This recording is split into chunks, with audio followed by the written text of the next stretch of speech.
The media storyline always seems to directly mirror the storyline put forth by the Obama PR team via Facebook, tweets, email campaigns, et cetera, et cetera. And I want to show you what the media has focused on when it comes to Mitt Romney. What have they covered on Mitt Romney? What do you really know about Mitt Romney from the media? You know there's a war on women. Oh, he hates women so much. His tax returns, he may not have paid all of his taxes. Swiss bank accounts, oh, he's definitely got some of those.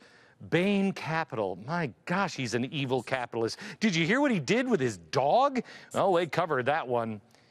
He might be a felon. We're not sure, but he might be a felon.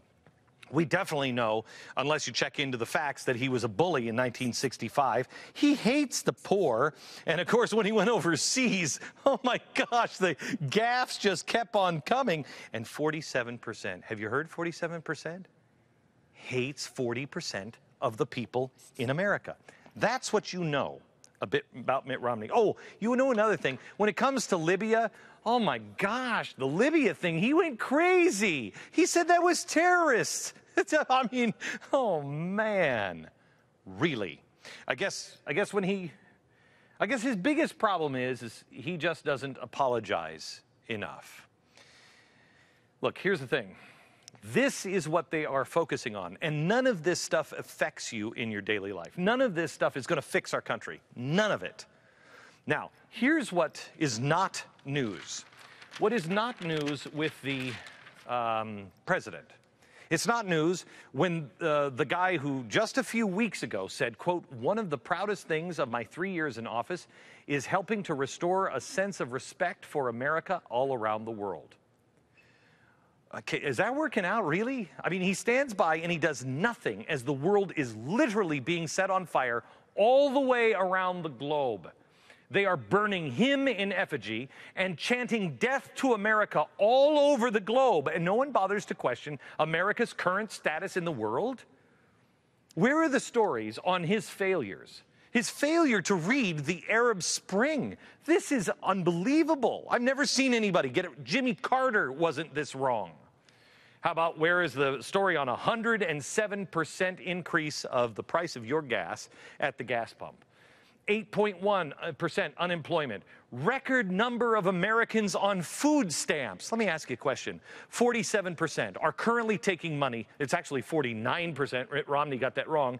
Are taking money from the government right now and not paying taxes. Can I ask you a question?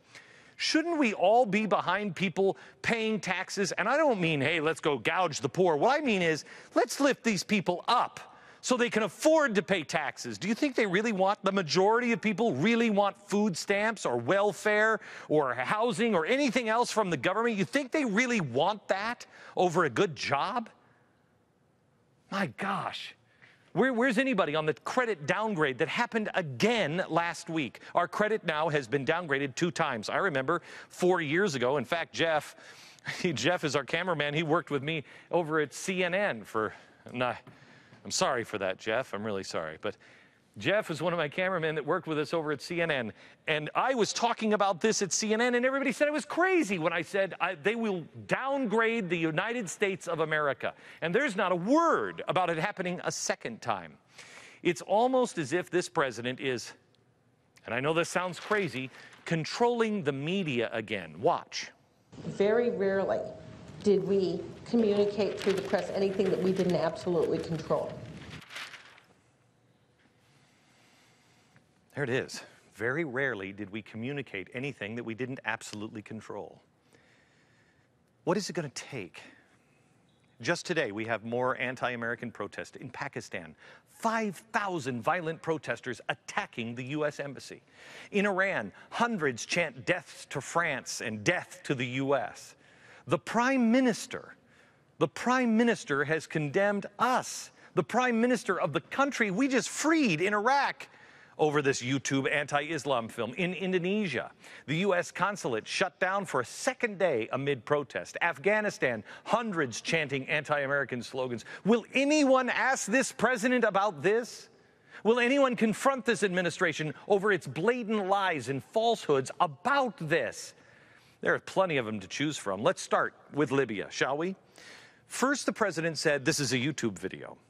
Then it was an investigation. We can't talk about it because we're not sure what caused it.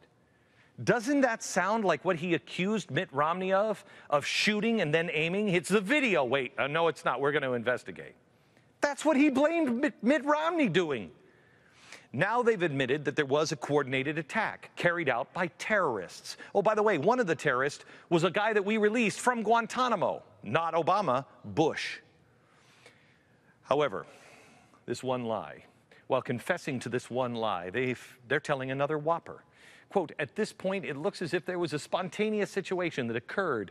And as a result of that, the extreme groups that were probably connected to al-Qaeda took advantage of that situation when the attack started. I can't even tell you how many lies are in there. First of all, what was the ambassador doing there?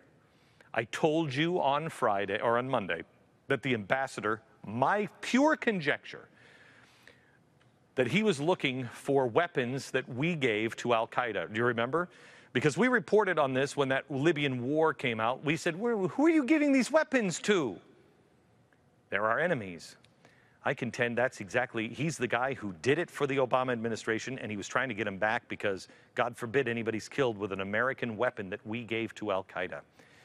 I told you on Monday that those SEALs were probably CIA, and everybody said that was wrong. Boy, it's not hard for me to be right quickly now. It used to take years. Now it's happening quickly. It's all common sense. Today, the administration has admitted that those SEALs were indeed not with the ambassador's security detail. Well, anybody who knows anything about security knows that when the White House told you what happened, you could tell that's not what happened. They would only give a vague description of what these two guys were doing over there, but we found the stories from ABC from weeks ago when one of them said he was overlooking for weapons that we had given, looking for stolen weapons. Now CNN has reported that the ambassador thought he was being targeted. Witnesses have said there are no protests at all, just a coordinated attack. And even if there was a protest, there was no advanced warning? Really? How come the ambassador said that he felt and he knew he was being targeted? And why was there no protective detail with the ambassador? It doesn't make any sense. I contend again, CIA agents. It had nothing to do with the film. This is the opposite of what your president told you. By the way, there are things that we have to keep secret. There are things that we don't tell you about the CIA. That's fine. You're not going to tell me about the CIA? Fine. You just don't lie to me. You don't ever lie to me. You don't use it as political game. You say, we're looking into it. We'll try to find out the answers. That's what you say. He lied to you. And then he used that when Mitt Romney came out and said, wait a minute, this was terrorism. This is what the president told you. You know, Governor Romney seems to have a tendency to shoot first, name later. And as president, one of the things I've learned is you can't do that. You know, it's important for you to make sure that the statements that you make are backed up by the facts and that you've thought through the ramifications before you make them. Oh my gosh, can the president listen to himself? The president was not only wrong, he was lying. And the question that still remains is, what was the ambassador doing there? Weapons that we gave to the bad guys. The president doesn't shoot first and aim later, he just tells you lies.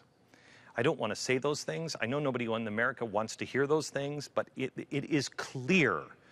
And if we are talking about things this big and he is lying to you, there is no trust, there is no hope, there is no real change. Are we really to believe that a heavily armed crew of al-Qaeda just sitting around the embassy waiting all day for somebody to protest? Please.